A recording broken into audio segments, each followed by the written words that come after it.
Ladies and gentlemen, boys and girls, and everyone in between, welcome back to the drawing board. That's right, we can say welcome back now. Episode 1, Veterans. Once again, joining me. Okay, yeah, welcome everyone. Uh, I'm Krish, for those of you who don't know. We're here joined with Mac, the original host, and a new guest. Do you want to introduce yourself? Hey everyone, my name is Dew. Easiest way to remember me is like Mountain Dew.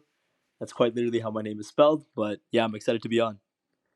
Yeah, Yo, exactly. And so for some context, oh sorry, yeah, no, go ahead. for some context, me, Mohammed, and Dew have been friends for like years and years now. We grew up in the same hometown, so we've already had a lot of conversations about dumb stuff, and we're just trying to continue it on this podcast. Honestly, like, I sometimes forget, like, who our audience is. I didn't even introduce myself or anything again the second time, but yeah. Yeah, to be honest, our audience is people who know us. Yeah, Like, I don't think many people who I don't was know gonna, us. Yeah, yeah. yeah. But Yeah, maybe like the first few I mean, episodes like introduce I and then think definitely they know you guys, like, or and your like relationship, but like they might not have known that like we all know each other for like a hot minute. Anyways, yeah, fair. Okay, yeah. I have an idea for what this podcast should be. I'm thinking we run predictions. Like, wait, do you want to do that we all talk. now?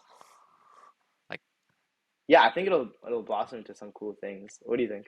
I don't know. I definitely want to do the predictions thing, but I mean, we can do it now, or we can like save that because that's a juicy one. You know what I mean? Oh, Because like okay. I What do was we talk I mean I about? don't know. I thought we were just gonna continue talking about like some of the stuff that we were planning on talking about the other day because there's been some developments in the Elon Twitter saga, so we can talk about that a little if you guys want. Um, Okay, I'm done. Sure. yeah.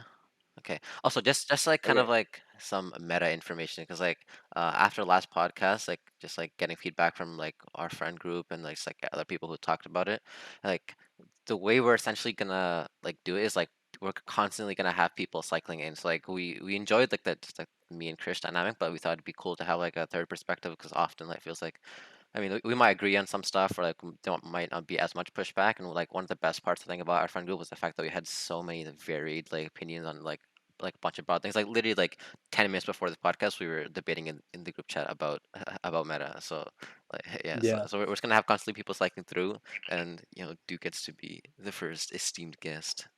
And yeah, for sure. Looking forward to it. sir, Setting the bar high.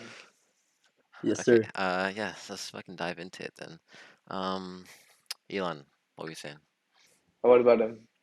Oh, thoughts on his Twitter deal? Is it a scam? Is it good? Is it a good idea? Does he actually care about free speech? Is he gonna do anything to positively impact free speech? I think Elon. Yeah, I think he does value free speech. The only thing like I'm very confused about is like if you consider Elon as a visionary, it makes sense for him to approach markets like autonomous driving, electric vehicles, rocket ships. These are things that like only billionaires can kind of work on. Mm-hmm. But Twitter as a public town square, Elon is not the person who he's building for. He's building for people who actually have like no idea what Elon's life is. And because of that, I don't think he has the context of like Twitter actual users. Like he thinks bots are a very big problem, and which they might be, but they don't hinder a lot of regular Twitter users currently. Yeah, Elon's a Yeah, Twitter like meme lord who doesn't actually understand the platform he's on. I completely agree. yeah, that's what I was gonna say. I think I agree with that. Like, I feel like more of it's like kind of a meme. Like, you guys saw how he like walked in with the Yeah, the sink sink that was actually wild, into bro. the office just to let it sink That's in. a You whole know. Reddit meme though. Wait, So, did you guys see the Rahul Ligma stuff? Who's oh wait, yeah, who's yeah, that that? was pretty funny too. Yeah. Okay, so basically these two dudes from Twitter Mm-hmm. stood in front of the Twitter offices with like boxes, Oh like yeah, acting the like they guy. just got Yeah, I fired. did see that. I didn't know his name. And Yeah. and media outlets came and they were like, "Oh, like what happened? Like this is crazy." And That's the dude's like, "Yeah, jokes. like my name's Rahul Ligma. Yeah, yeah, yeah. So many bad things have happened." He was like a Michelle like Obama book up because like this is all I like That's need. actually hilarious. Yeah, I think Elon's like I think he's it's a lot of a meme game, you know, like him taking it over and stuff. But what are you guys' thoughts on his idea of like getting users to pay for the blue check mark on Twitter? I mean, the thing is, like, he can say it comes out of like this move away from what was it, feudalism system into like something where everybody's equal. But the bottom line is that Twitter is not a profitable company. Elon bought it for 40 million, and now he needs to find a way to make money from it, right? Exactly. Yeah, yeah, Like yeah. Yeah, for there's no sure. good reason to charge people for verification when the entire point of verification was to stop people from being able to like scam with fake accounts. And so they've Yeah. created problems for themselves, and they've got rid of the main reason that verification was there in the first place, all because obviously they need to make money, which is, I mean, fair enough, but like he should have had that like thought coming in when he bought Twitter. Oh yeah, definitely. Like the amount of like scams they're gonna be now, like so many people are gonna create fake accounts and people are gonna buy it. And So he said that like politicians and like really famous like figures are gonna have like a secondary tag under their main like blue check mark that like shows you this is the real account of the many fake accounts. But it's like, why are you creating the problem for yourself? When I yeah, think that the biggest problem of Twitter was that it's just a garbage platform that only like political. Whoa. Okay, okay, Whoa.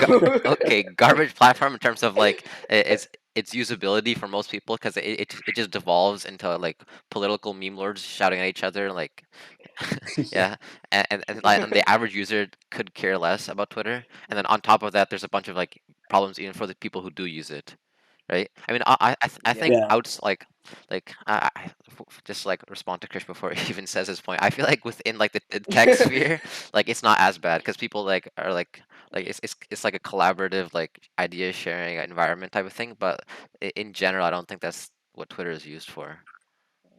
Yeah, fair, fair. I yeah, think for sure. this kind of like pushes not only on the fact that Twitter is like not monetizable, but like we're coming out of a bubble right now. The recession's hitting, and I think that a lot of stupid monetization strategies are going to be tried by a like ton of companies. And the reason is because boards of all these companies want to see profit now because we're in a bear market. And so I'm excited to see what other one stupid monetization strategies come out, but two other creative ones, because now is when people of all times don't need to focus on getting users anymore. They need to be focusing on getting profitable. Yeah, for sure. Have you guys heard about like Netflix? What they're doing with like premium version where you have to like pay to not have ads and stuff. I think I read Yeah, about that yeah. somewhere. All these companies, I feel like Oh, they what? don't know how to run their own platforms. Like they somehow manage to find the worst decisions to make. Dude, you know what was really cool when I think Mohammed, you shared this video, but it's this idea that you should like be able to invest in YouTubers or Mm, like yeah, influencers. Oh, I think that would be a really cool monetization strategy. Like not Patreon in the sense that you get extra content because that's just more work, but you yeah. actually just get a share of whatever revenue any influencer makes, and they just become a public stock. Oh, yeah. That'd be a yeah. good idea. To this day, that's like one of three ideas of like how NFTs can actually be used in a non like pump and dump scam type of way. It's like videos become NFTs, then you buy a share of them, and then the better the video does, the like, yeah, obviously the more profit you make. And I think Mr. Beast was really bullish on this idea as well, which is huge because obviously he's such a big content creator. Yeah, Mr. Beast in general is such a yeah, phenomenon. This guy's like he's actually crazy. yeah, Yeah, yeah. I he's an agree. inspiration. I think he's one of my role models. Straight up, this guy one took such a calculated approach to getting viral that makes me believe that you can engineer it. Um, And so it's not that he was like some random guy who became famous and did all these cool things. Nah, he like meant to do it from the start. He put in the work, and like there was some talk about how he's basically the Google of the YouTube sphere. He has the most data out of any YouTuber. He literally hires like machine learning engineers to like figure out the best thumbnails to make and the best ways to translate his videos into different like Yeah, languages. the Yeah, the I language mean, idea is Yeah, also he's so even insane. sick. even since his like early days, like he would put in so much effort. Like I don't know if you guys remember that video where he like said Logan Paul's name 100,000 times or something like Yeah. that. Like he would just put in the like way more effort than other YouTubers would, which I feel like brought all this attention to him, and he used that in his leverage to like keep taking more risks and calculate his trajectory as a really successful YouTuber. Yeah. Dude, Sorry, go ahead. no, go ahead. Okay, I was just gonna say, like, I think his like calculated like extreme passion is like, it obviously worked for him, but because I feel like he was one of like not one of the original, but like one of the people who like really delved deep into like completely analyzing and optimizing his approach to uploading on YouTube. But I feel like people have come after like right now, like there's like so many people on YouTube who are trying to become Mr. Beast copies. Like they'll come and do like similar video ideas, if not the same video ideas, similar thumbnails, similar like pacing of the videos. Because like Mr. Beast has been pretty public with like what all the strategies are, right? Because I mean it's just all like Hmm. fundamentals of trying to keep engagement. It's nothing like black magic, like a black magic fuckery about it. It's just like Uh, basic things, right? So why do you think those people are not successful while Mr. Beast is? I disagree. I think one, Mr. Beast does have black magic, in the sense that he hasn't shared all of his techniques to becoming this famous. He said he put in the work, tracked all this data, he started with a group of 10 people who constantly experimented and reported what the best ways to do certain things are. And sure, there might be people trying to make videos like Mr. Beast. I'm not sure if they're doing the same methodologies. And the other thing you have to understand is like Mr. Beast was the incumbent, right? For Yeah. example, Apple did really cool things with the iPhone.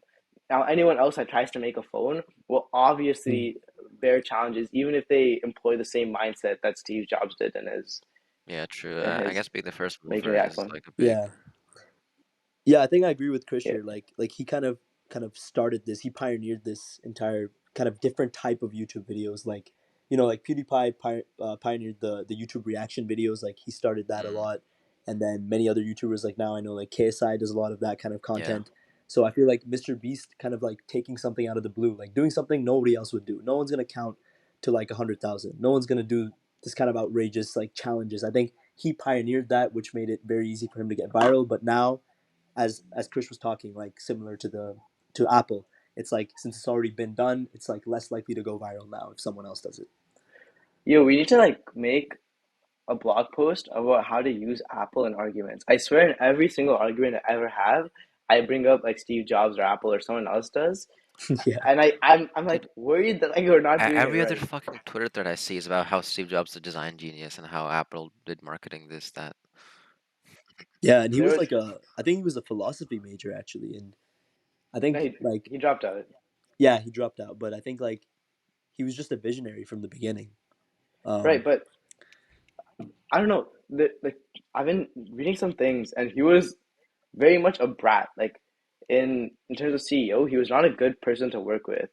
And I've recently been thinking, even though he was like probably a design god, I think there's a ton of those out there in terms of like user experience.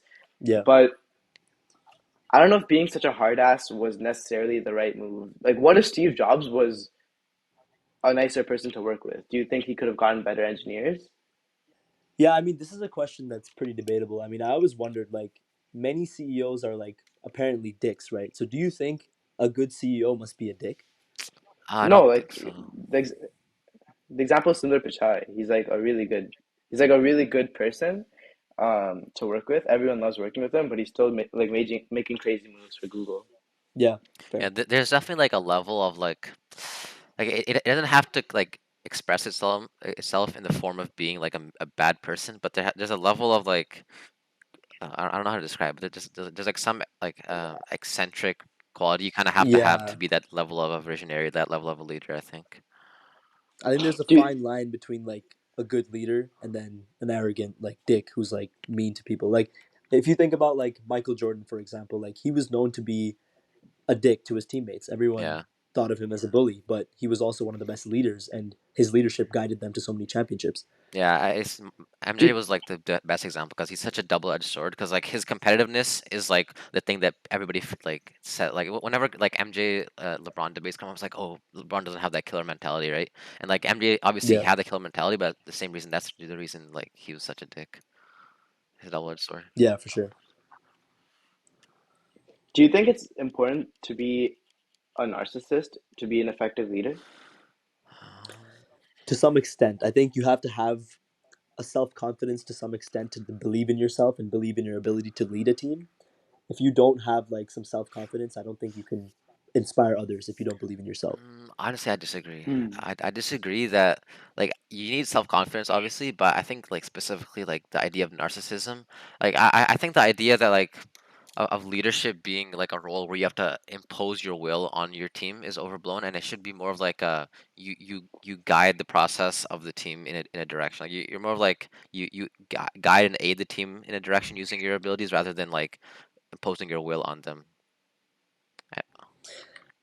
Yeah, yeah, that makes sense. Like I also believe like a leader shouldn't be one who's like, just forcing people to do things, being bossy in general. I think a good leader is one that can actually inspire others and motivate others to want the best for the team. I think that's what a good leader is. Yeah, like somebody who's able to like show his team and himself that they have a common goal and like align themselves toward it, like making the team feel like they want to do the things that you as like a company or you as a collective want to do is like the best way to lead, or like that's like yeah, the only way to lead really.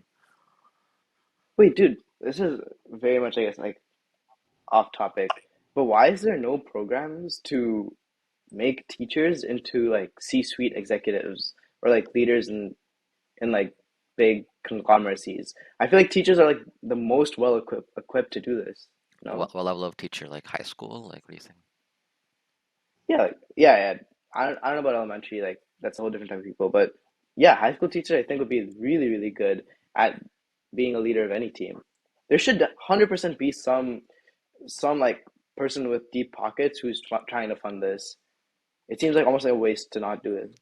Yeah, I agree. Like teachers are kind of built to like deal with children and like teenagers specifically. Like that must be so hard to do, to kind of like inspire them. A lot of like high schoolers kind of give up when they come to high school and like not give a shit about school and stuff. And it must be really hard for a teacher to really inspire them. I know for us, we had a really good physics teacher, Mr. Ahmed, and he really inspired a lot of us to kind of pursue for our dreams and keep going. So I think I agree with Chris here. Like definitely, something like that should Yeah, exist.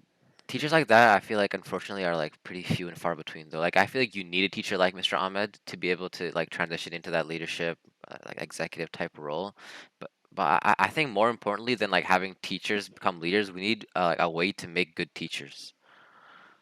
True. Right, because like I feel like whenever like throughout university, right, like we like especially in research universities, is we complain about our professors a lot, right? But the thing is, like these professors aren't here to teach us. Like they're here to do research, and the other side, like they kind of just have to teach as part of like their contract.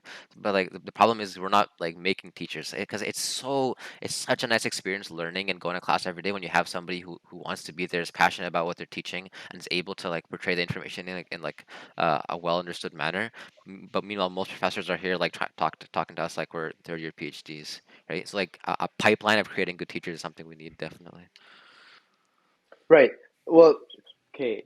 Uh, create Creating good teachers at scale is an almost impossible problem because of what you said. Like the profession doesn't pay well. Maybe we can fix this in the future. Two, people aren't that excited to teach rather than continue the progression of whatever like field they're working in. So I think the fix is not to create some system to make a bunch of teachers, but to make the good teachers accessible to a largely scaled amount of students. Yeah, Yeah, I feel like I agree in that sense. Like most, like if you look at like some profs and stuff, as Mohammed was saying, like they don't want to teach. But if you look at like high school teachers, for example, they probably already wanted to do teaching. So it's probably easier to develop them into better teachers and better leaders than like someone who was never interested in that in the first place.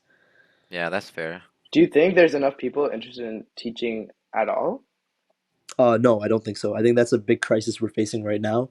That not enough people are interested in teaching actually, and more interested in actually doing the stuff like doing research, getting a job in some technological field or whatever it may be. But I feel like there's a lack of interest in teaching, but that could really harm us because we need some people to develop our future, right?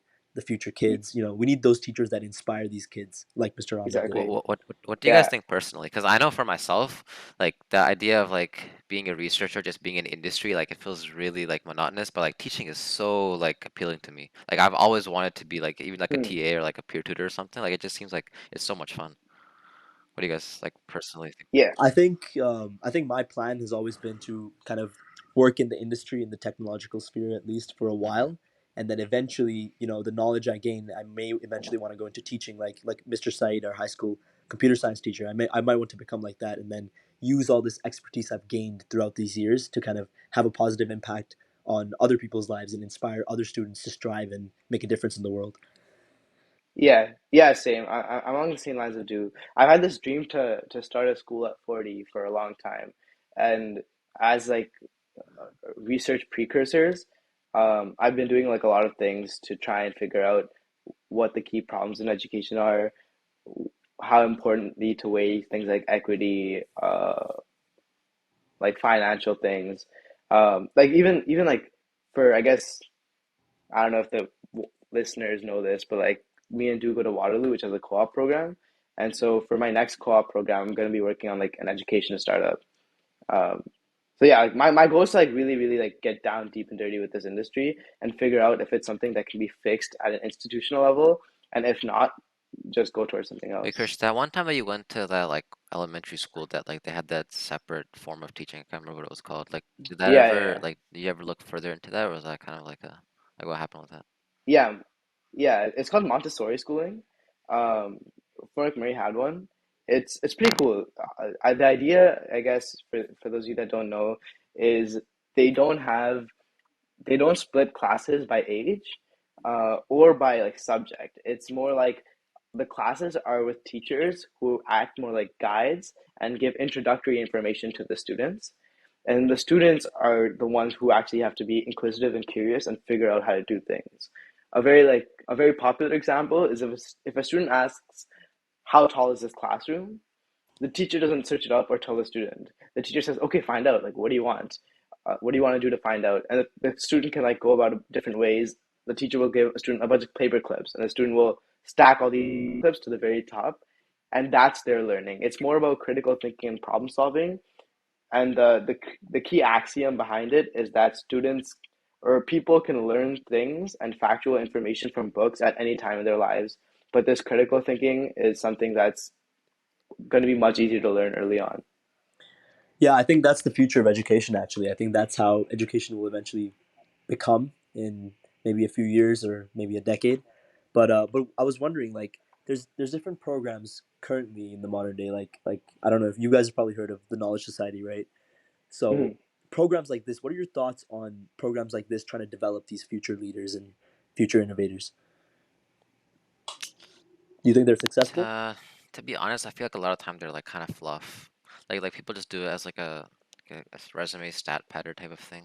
Like Yeah. it doesn't like it's like it's difficult in such a short time frame to be able to like genuinely develop good leadership or good like communication skills. Like it's more of like a long term. You constantly work at your craft. You're going in trying different like you're talking at different places, leading groups in different ways, and like you eventually develop the skills by talking to people who are experienced in the field of how to do these things. But just going to like a camp for like a couple of weeks and like I don't know talking to like the CEO of some startup or something like I don't know. I feel like it doesn't do much.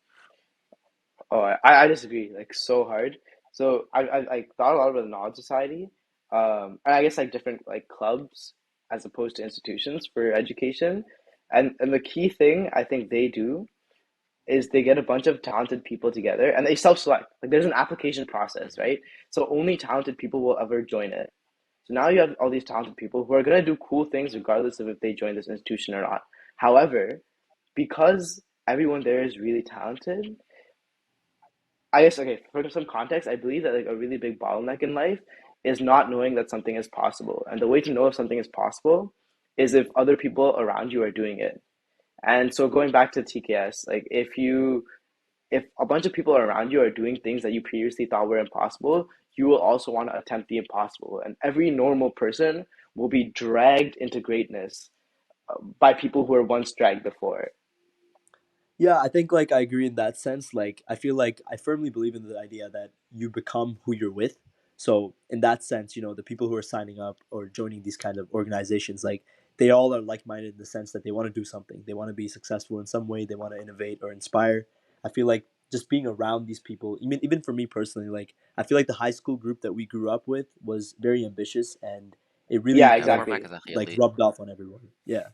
Yeah, yeah, Um, exactly, exactly. It's but like the I still agree with Mohammed on this idea that many people do it as like a resume pattern. And I was talking with a few of my friends who actually been in TKS, and a few of them were saying that most of it's just some like bullshit in the sense like students are just there to have it on their resume. They get like opportunities to kind of go to different places and meet people, but they only use it just to put it on their LinkedIn bio. So I agree kind of with both sides here. But is that a bad thing? Definitely. I Um, believe that you should, even if you are doing things for the wrong intentions in the short term, it's okay because it gives you the opportunity to use these experiences and like learnings to realign in the long term. I think the opposite. I feel like you can do something that wouldn't normally be seen as like a way to build leadership skills, but if you go in with the intention of I'm gonna use this as a way to like hone my skills in some way, like it could be something as like as minor as like volunteering in like a homeless shelter or something, right? Like something that's like oh people just, like it's just like a normal thing anybody can really do. But if you go in with the intention of I'm gonna go there to improve my communication skills, improve my leadership skills, like that's better than going to like TKS just to like stat or like stat pad your resume, then like maybe by osmosis your Nah, leadership becomes better. no, it doesn't even matter. Like okay, by osmosis, your leadership becomes better, but also you went to this program with a bunch of other talented people who you now know, and sure, your resume must be like, oh, really cool. You can go apply to cool jobs, but 5 years down the line, it doesn't matter that you joined this for resume or not, considering that you've met all these cool people and can do all these cool things now because of it. Okay, but practically, like how I mean, I'm not too familiar with the knowledge society, but it's like everybody keep in touch and they constantly like I don't know exchanging ideas because I feel like within a friend group, obviously that you'll push each other to Right. be better. Like, but like if you just like attended like Shad or like TKS with like a group of people once, like how often are you really talking with them? Yeah, I yeah, guess yeah, Shad's a good counterexample. I think TKS is really successful. Another successful club like organization that does this is called Hack Club. It's again like tech based, but it's just a bunch of like coders who got together like on a Slack chat like Slack server. And they're pretty tight, they're pretty close, they do a lot of cool things, and each one of them ends up like being dragged into greatness as well. I don't know. I feel like Shad doesn't do it well. You're right. Yeah, yeah. This reminds me of another topic that I was talking with a few people about. It's like, the idea that so many people do things for, either they care about it and are passionate about it and they really want to do it. And then some people like don't care enough, but then they still get access to different opportunities. Like I was talking with people about the entire like university application system and how like getting into a school like Waterloo, U of T, UBC, many people actually are not that interested in the subject itself. Like I myself know many engineers who are literally just in it for the money. They don't actually want to make a change. They don't actually want to build a product. And then I know people who are really passionate, but then they didn't focus on the grades aspect in high school. And as a result, they were not able to get into these institutions and have these opportunities. What are you guys' thoughts on that? Yeah. yeah, it's a difficult balancing process, definitely, because like you need a way, or like I feel like you do need a way to be able to objectively measure people that isn't just based on how much the interviewer or like adcom committee person thinks that this person is like fit for this whatever role it is. But at the same time, you want to have that passion your within your applicants. It's difficult. It's also tough because like I guess we're speaking from a pretty like a privileged perspective.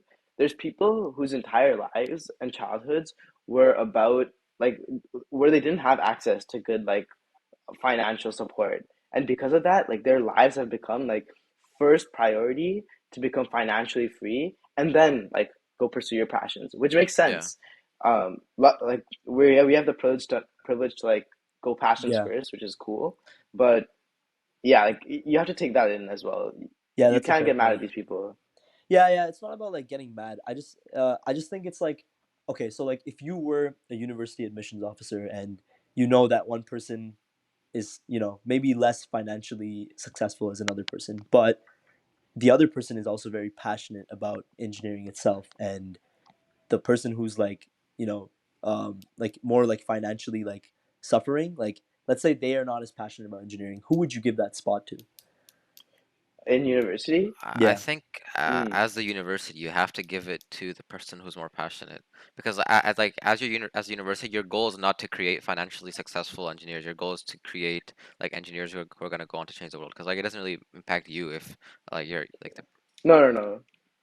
That's not true. It is to create people who are financially successful, but like to the very extreme extent. Like universities want to take in good people because they will donate to the university in the yeah future. exactly. But like are like who's more likely to be able to get to that 1%? Somebody who's extremely passionate about engineering, or somebody who's like just does it because they want to get like a stable Oh, job? true. Right? It's the same like end But goal either way. how can universities I measure mean, they this? can't. How I can mean, universities measure they their can't passion? object like practically, but I'm saying if, for example, we knew somebody who's like hyper passionate, right, and like they have the potential of like reaching this 1%, as a university, I think your best bet is to go for that person over like the average Joe who just does it for the job. But like one other thing I also believe is that passion not necessarily always correlates to monetary value. Like someone could be really passionate about a different field. For example, I could be a really passionate electrical engineer and really be successful in that. But someone doing web development for something else who may not be passionate about it, maybe making a lot more money than me. So I don't think like passion necessarily like ties to how much money someone can make. Which is why I brought up this like question, like who deserves that spot more, like the person who would make more money from it, or the person who would kind of like enjoy it more and be more passionate about it and really try to make a change with it. And Hmm. there's also Yeah, sorry. Yeah, I was gonna say like there's also go ahead. the question of like within like the university admissions process of like even those like objective measures that we use like GPA or like for like say like med schools like MCAT or stuff like that. It's like there's a level of like hacking the system you can do even within those and outside of those as well like within like extracurriculars and Right. stuff like there's always hacking you can do to make yourself seem like a passionate candidate when in reality like again Yeah, you're just hacking the system stat padding. yeah, Right. 100%. I agree. I think, although I do agree, like the future is not grades. Or okay, going back, the future is not grades as we see them now. We might find out better ways to assess students in terms of like knowledge. Because knowledge could mean passion. Like people who are very, very knowledgeable with something have really high grades could mean that they're passionate about these things. Hmm. Um, but like I think it will be more based on like proof of work. If you can prove you've worked on something like this that you're passionate about, it will weigh more than having good grades in that subject. Yeah. Another thing about the university application process that doesn't really sit right with me is like how, as Mohammed was saying, how easy it is to sort of like finesse the system, like it's so easy to like cheat and get good grades, and then there's those ones who are actually working hard towards it and they're passionate for it, and they may not get opportunities that the ones who cheated do, right? And this also ties into another thing, like for example, Waterloo has something called adjustment factor, where different schools are weighted differently based on like previous students from those schools and how hard they expect those schools to be. So I thought of like a solution to this as like a curriculum, like an entire like country curriculum. So like maybe like a whole Canadian curriculum where everyone has like some sort of like some sort of the same curriculum. Everyone does the same tests, the same quizzes, like all throughout Canada. But I don't know how efficient that is. Right. Yeah, the Yeah, the problem with that is that if you standardize a whole country's education, you're preventing the people who are going to excel from excelling, and you're preventing the people like who couldn't do that education from like continuing on. Like you can't standardize education to a global scale. It's impossible.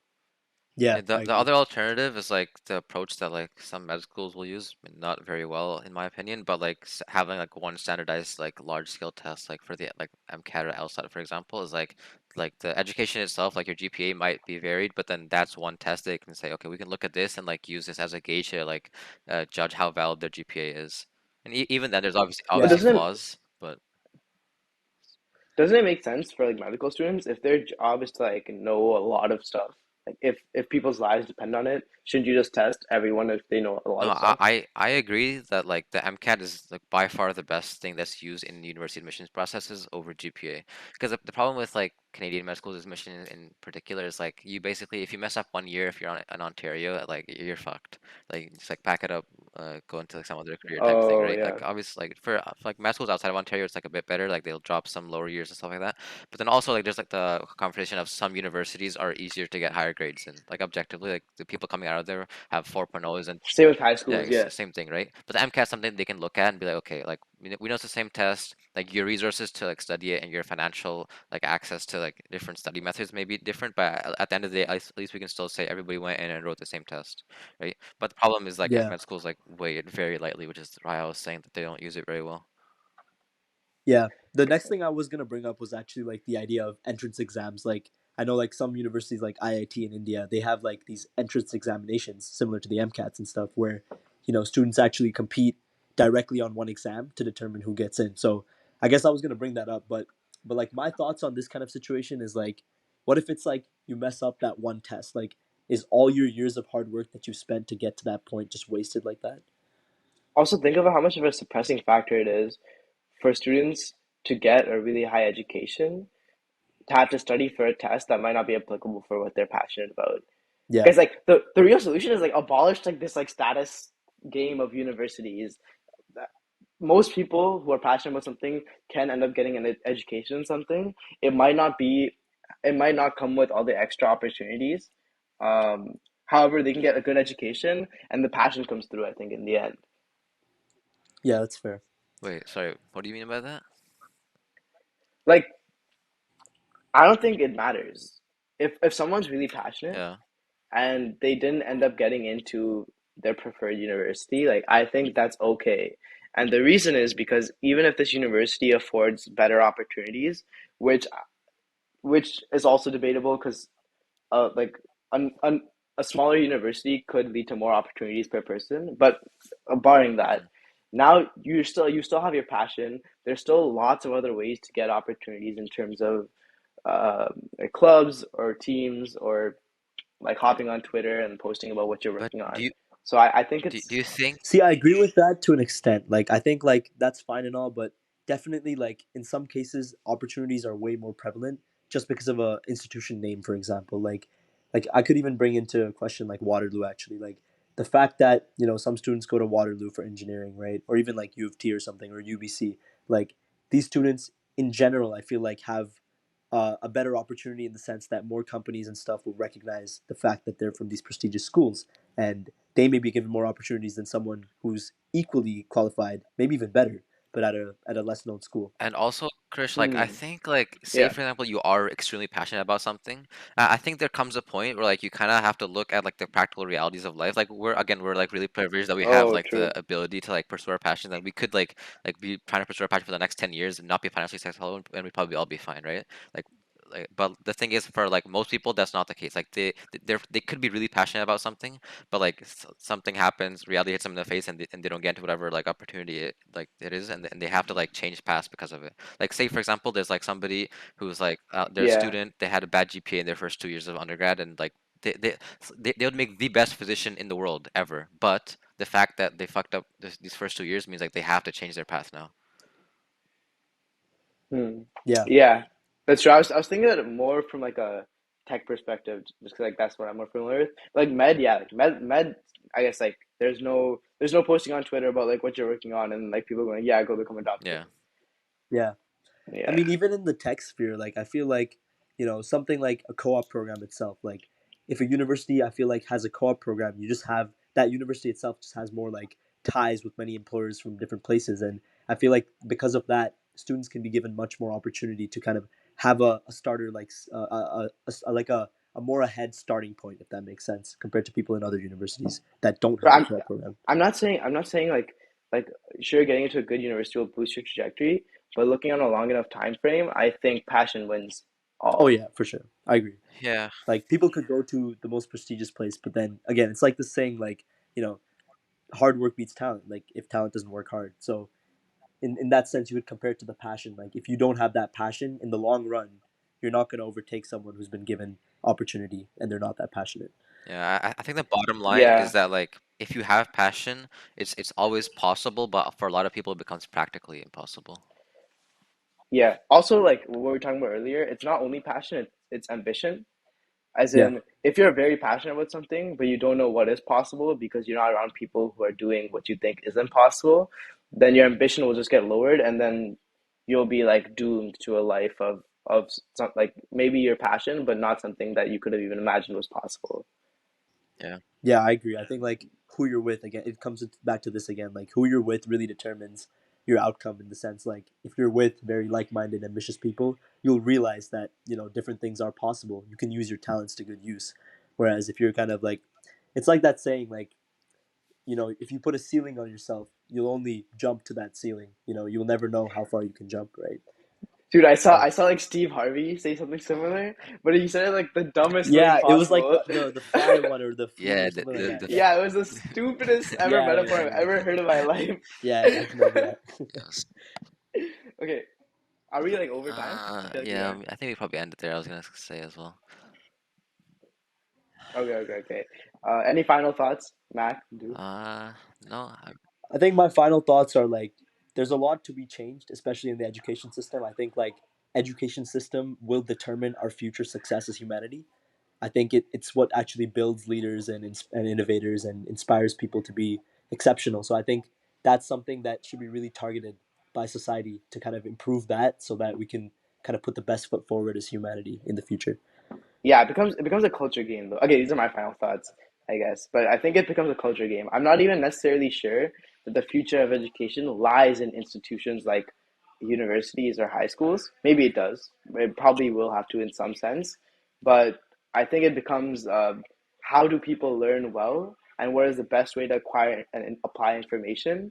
Um, we have to figure that out. And then like yeah, teachers, sure, universities, admissions, that all comes after we figure out what the best way to actually learn is. Yeah, I completely agree with you. yeah. I mean, you guys ended it off well there. I don't think I have anything else to add. So I guess that's it. Thanks everybody for listening, and we'll catch you next week. Peace. Peace. Peace.